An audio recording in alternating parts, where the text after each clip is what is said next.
Hello, my friend. Welcome to our video again, our blogging. My topic this time is about our threefold nature. Last time we discussed about threefold nature. We have animal nature, human nature, and divine nature. I will in this video I will make like practical application about this nature within us. I can I can make example, especially in my country, Philippines. The question is, can we check or can we have these character traits visible in Philippines?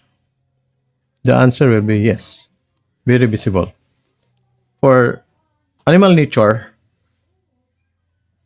we can say we have the AFP, and PNP, the Armed Forces of the Philippines and the Philippine National Police. For Armed Forces of the Philippines, we have the Navy, Air Force, Army, or Marines. What's the job of this Navy? Navy protects our seas as a sovereign nation. Air Force protects our airspace as a sovereign nation. Army, Marines protects our land from perceived domestic and foreign enemies of the state. And PNP, Philippine National Police, is this department is to protect the civilian populace. The military are not trained to give roses to the enemies. They are trained combatants to destroy, capture, and subdue the perceived enemies of the state. So our government encourage our animal nature in them to protect us from any armed enemies of the state. So that is our animal nature in us. How about our human nature? Can we feel the character traits within us as a nation?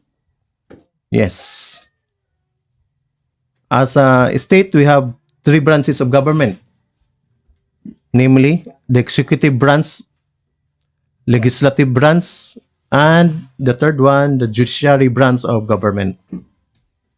So the government encourages our human nature in them to protect us and help us from our primary concern, which is the human welfare. As I have said, the state is concerned mostly on our human welfare.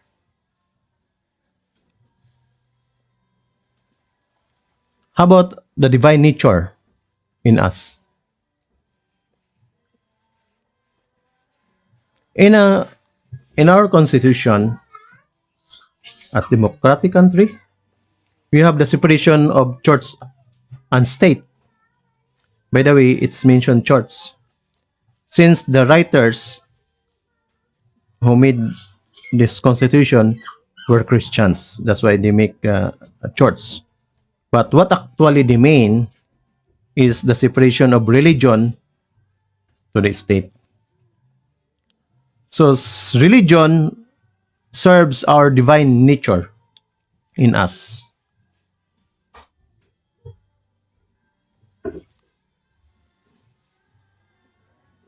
I will recall again what are those religions. We have Hinduism, Buddhism, Sikhism, Jainism, and our Abrahamic religion, the Judaism, Christianity, and Islam. Another religion, no God. They don't believe in God. For me, that is also belief system. So that is religion. that is atheism.